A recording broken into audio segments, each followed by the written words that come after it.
Hey, true believers. Chris Mack coming at you with X Factor number 13. This was a damn good read. This focuses, like, if you've watched the documentary on Amazon Prime called Chris Claremont's X-Men, Claremont explains that when you read the books, why a lot, like, especially when the movies were about to come out and they couldn't make it work, Claremont said it's not about the action and all that stuff. He said it's about the characters and their lives. And that's when the movie started to click and make sense. And you see it done in these books. Now, this wasn't written by Claremont. This was written by one of his close allies at the time. This is Louise Simonson. Because during Claremont's extended run on X-Men, which I know we all miss, or at least I do, it was him, Louise Simonson, and Ann Nessanti. So this issue of X Factor was Louise Simonson writing, Walter Simonson penciling, Dan Green inker, Joe Rosen letterer, Pete Scorsese, yeah, that's a hard one, colorist, Bob Harris was the editor, and Jim Shooter was the editor-in-chief. Print date, February 1987. And why I like this book is it builds up a suspense for the action for next issue. This is a character-driven drama. It's called Ghosts. And what do they mean by that? Scott says that he's leaving X Factor for a while because he needs to go to Maddie and make her understand why he left.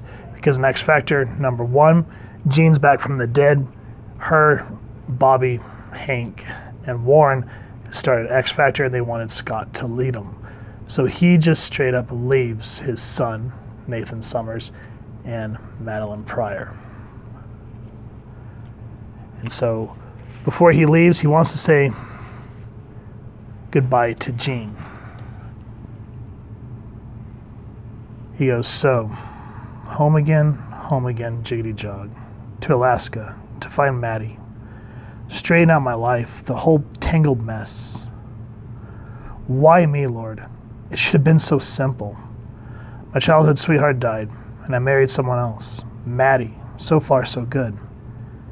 And we had a son. Congratulations, Mr. Summers. Happens all the time. But my childhood sweetheart returns, and I get a call. Surprise, Jean isn't dead after all. I want to go to her, see her, touch her, more than anything I've ever wanted. And another lure. My old teammates have formed a new organization, X Factor, and they've asked me to lead them. So I run, not walk to the nearest airport, to X Factor, to Jean. And Maddie says, if I go, don't come back. And so I like that we really get into Scott's mind. He goes, Alaska or bust, find my wife and son, put my life right. Only, how can it be right without Jean? And so I can kind of see why Claremont really wanted to start fresh with his own teammates. That's why he really had the original team go away. He had no intention of really messing with them again, from what I understand. But then they decided to make X Factor kind of without his blessing. Which, you know, X Factor, when you read it, it's good. It's classic now, but at the time you can kind of see where that would cause a rift when you're trying to just focus on the X-Men. Now Scott decides to come to the hospital to say goodbye to Jean. Now check this. So Warren's injured. This is the result of the mutant massacre from X Factor number 10, when Warren gets pinned to the wall by, what was his name? I don't remember. But at this point his wings are not healing. And Jean's only a telekinetic at this point. X Factor, her telepathy is not returned. And Jean's mad at Candy. She goes, Candy said my mutant power is to make men fall in love with me and then destroy them. So she's just as torn up about Maddie and Scott and the whole situation as well. Now, one thing I wish they would have pursued is you start to see her and Warren get really close. It would have been really interesting to see, instead of trying to bring everything back to the status quo of Scott and Jean, it would have been interesting to see Scott settle down with Madeline and then see what happens with Warren and Jean. But this is comics, and eventually they have to reset everything. Why? I don't know. Probably higher up decisions. Plus, I guess in a sense, Jean and Scott's love has been one thing that's always been a very deep vein for the X-Men stories. Now there's a whole subplot that's going on because Angel is being ousted as a mutant, and so people are wondering, why is a mutant funding X-Factor? And at this time in the story, X-Factor is believed to be humans who gather up mutants and dispose of them, and that's how the X-Men are able to save them and train them behind closed doors.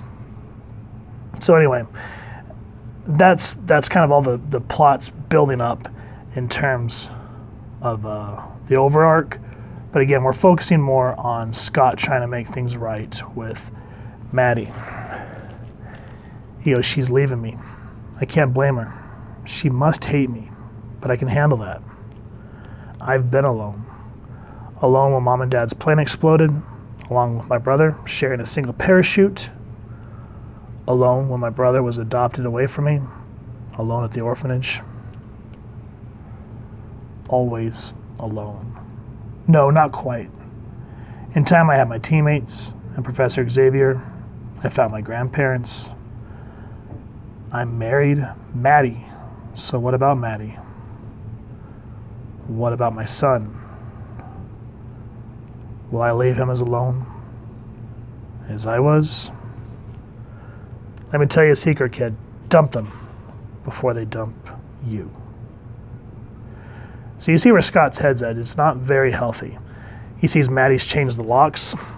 So when he enters his home, it's empty. No one's there. House is for sale. So what happens here is Scott says that he needs to find out what happened with Madeline. The X-Factor is going to have to really rely on themselves.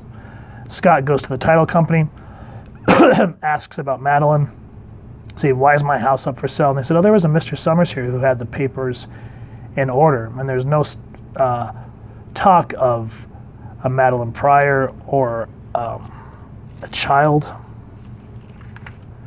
He goes to his old job, talks about how Madeline worked for his grandfather. His grandfather no longer owns the airline or whatever it was that he did. He goes, I was Philip Summers, my grandfather. Can't help you, guy. Conglomerate from New York made the previous owner an offer they couldn't refuse. And so there's no files on Madeline Summer, no Madeline Pryor. So Scott's getting angry, and he thinks people are lying to him. So he says, phone company, electric company, stores, no one's heard of her. Friends have disappeared. Now, the hospital, it's impossible. My son was born at that hospital. How could they have no record of it? Now, from what I understand, because I was reading trivia on this issue, they say that Nathan Summers was born in Anchorage Hospital. But from what I understand, he was actually born on Xavier's kitchen floor between Uncanny X-Men 200 and 201, which is when Scott left the team to be with Madeline and gave Storm control. So kind of an interesting retcon. I don't know if that was Luis just kind of trying to clear things up to add to the drama, or if her and Claremont talked about it and said, screw it. But Scott finds that there is no medical records. He breaks into the medical records and there's nothing about Madeline, his son, and he is going mad. He starts to have inner turmoil with himself, and he sees Madeline in his mind. He goes, over here, darling, baby and me. We disappeared the day you learned Jean came back. Nice of us. Convenient. And what we're left with in terms of this arc, Scott blows up a radiator on accident when he sees all these images in his mind. He goes, you're not here. You don't exist. You never existed behind the radiator. The baby's rattle. He always flung it there. And they're real as this rattle. Something's happened to them, something terrible, something sane. I'll find you, Maddie. I'll find you wherever you are. Whew. This was a good read. Walter Simonson and the art team's, use of colors and mood really set the tone.